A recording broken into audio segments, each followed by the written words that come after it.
Hola, ¿qué tal? Qué alegría tan grande poder estar nuevamente con ustedes en la meditación de nuestro tiempo con Dios del día de hoy.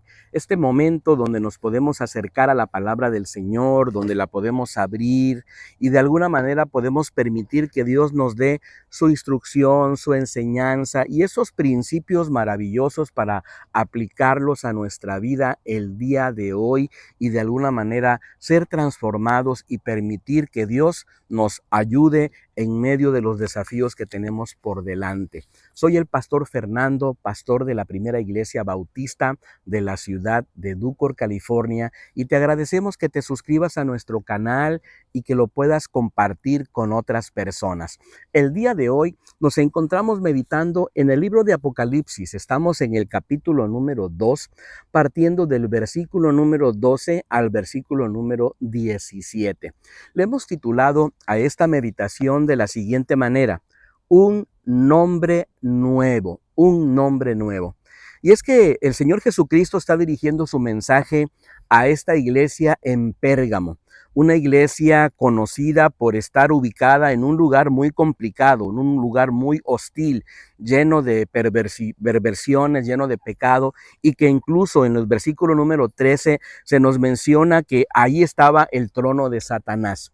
Qué tremendo desafío para una iglesia, para los miembros de una congregación, vivir en un sitio donde la maldad está imperando, donde haya mucha corrupción y donde haya mucho pecado. Sin embargo, al final de cuentas, podemos aprender algunas enseñanzas prácticas para nuestra vida de este precioso pasaje de la Escritura en el libro de Apocalipsis capítulo número 2. Sabes, la iglesia en Pérgamo era una iglesia que se encontraba precisamente en esta ciudad llamada Pérgamo. Y Pérgamo significa fortaleza, porque aparentemente era una ciudad bastante importante, ubicada en un sitio estratégico en esa región del Asia Menor, lo que actualmente nosotros conocemos como Turquía. Sabes, de alguna manera este lugar en Pérgamo era bastante importante debido a que contaba con una fortaleza, perdón, con una biblioteca muy importante, y que de alguna manera eso les permitía a ellos tener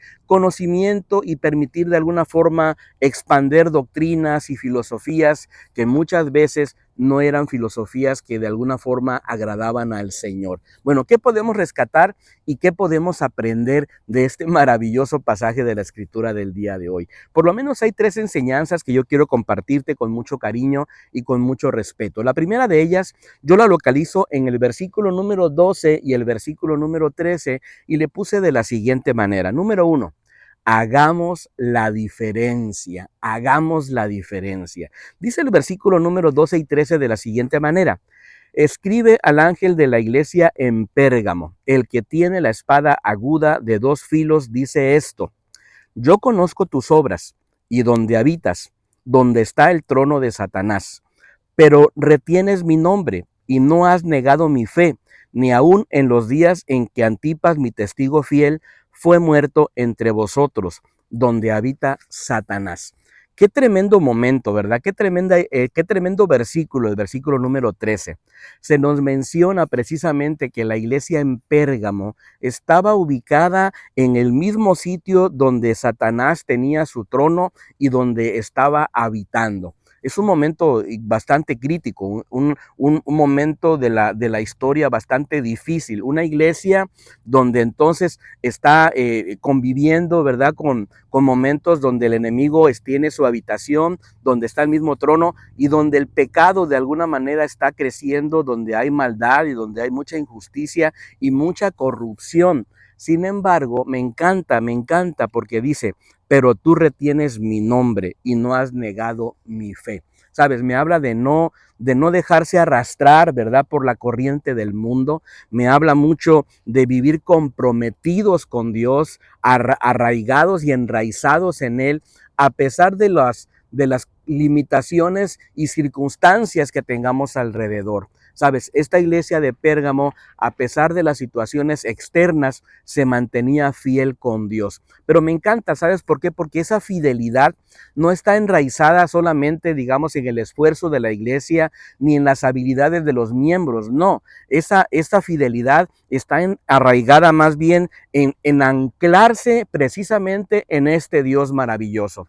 ¿Por qué te lo digo? Porque yo leo el versículo número 13 y me encanta la manera en cómo se expresa. Dice así, pero retienes, dice, mi nombre y no has negado mi fe, ni aún en los días en que Antipas, mi testigo fiel. Si tú te das cuenta, al final de cuentas ahí observamos cómo es Dios mismo el que está dándole la fortaleza para que la iglesia siga adelante. Dice, mi nombre, mi fe, mi testigo fiel. Querido hermano y querida hermana, si tú quieres continuar adelante firme en el Señor, recuerda, la única manera que podemos mantenernos firmes en nuestro Dios es anclándonos en Él, abrazándonos en su amor, abrazándonos en su gracia para poder seguir adelante. ¡Wow! Hay una segunda enseñanza entonces a partir del versículo número 14 y el versículo número 15 de esta maravillosa escritura. Número dos.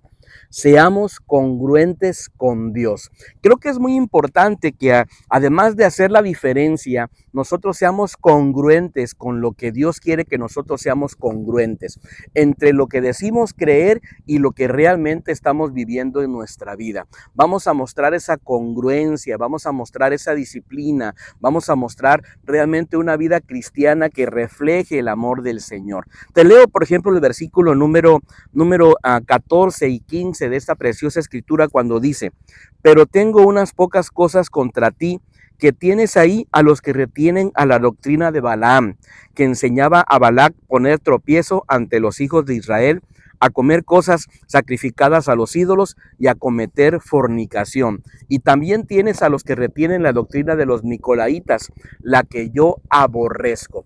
Creo que para poder ser congruentes con Dios, nosotros tenemos que aborrecer lo que Dios aborrece. Y aquí se nos habla por lo menos de dos doctrinas que de alguna manera se habían infiltrado en la iglesia en Pérgamo. La doctrina que tiene que ver con esta doctrina de Balaam y la doctrina que tiene que ver con los nicolaitas. Dos doctrinas que de alguna manera tenían un vínculo con la idolatría, con la corrupción, con el pecado, y que de alguna manera iban debilitando a esta preciosa iglesia en Pérgamo. El Señor Jesucristo entonces se detiene aquí y escribe y comparte la necesidad de vivir una vida congruente, la necesidad de vivir una vida conforme a lo que Dios establece en su palabra para que podamos nosotros seguir adelante firmes en lo que Dios tiene para cada uno de nosotros. Para poder reflexionar un poquito abundar un poquito más acerca de esta doctrina de Balaam, yo te invito a que revises la escritura allá en el libro de Números, capítulos 22, 23, 24, 25 y 26, incluso en el capítulo número 31, el versículo número 16, cuando se dan esas disposiciones, ¿verdad? Para poder entender un poquito el asunto. Recordemos que Balac trata de contratar al profeta Balaam para que Balaam pudiera de alguna manera maldecir al pueblo de Dios, pero no lo pudo hacer. ¿Sabes por qué? Porque Dios estaba cuidando de su pueblo, porque Dios estaba fortaleciendo a su pueblo, porque Dios tenía blindado a su pueblo y entonces las maldiciones no podían llegar. Sin embargo, Balac lo que hace, Balaam, perdón, lo que hace es que le da un consejo a Balac de que él de alguna forma trate de hacer pecar al pueblo, infiltrándose, ¿verdad? Poniendo mujeres de alguna manera en los campamentos para que de alguna forma el pueblo del Señor se corrompiera y lo logró de esa manera. ¿Sabes?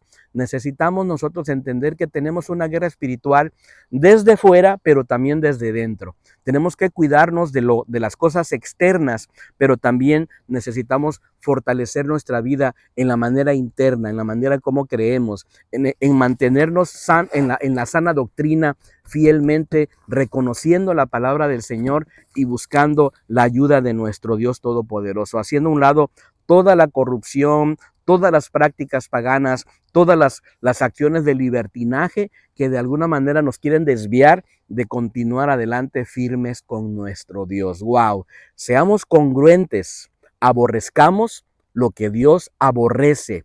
No nos permitamos ningún tipo de libertinaje en nuestra vida y continuemos adelante. Y la tercera y última enseñanza que yo quiero dejar en tu corazón, las observo en el versículo número 16 y 17, y le puse de la siguiente manera: vivamos en victoria, vivamos en victoria. Versículo 16 dice así: por tanto, dice, arrepiéntete, pues si no, vendré pronto hasta ti y pelearé contra ellos con la espada de mi boca. El que tiene oído, oiga lo que el Espíritu dice a las iglesias. Al vencedor le daré de comer del maná escondido, y le daré una piedrecita blanca, y en la piedrecita un nombre nuevo escrito, el cual nadie conoce sino el que lo recibe. Sabes, me encanta porque aquí termina esta parte de la escritura dándonos una invitación hacia la victoria. Número uno, entendiendo que necesitamos arrepentirnos. Si en algún momento hemos descuidado nuestra fe, si en algún momento nos hemos abierto a doctrinas equivocadas en nuestro corazón, si en algún momento hemos permitido que el enemigo nos establezca su trono en nuestras vidas, necesitamos arrepentirnos y entonces continuar hacia adelante buscando y procurando la comunión con Dios.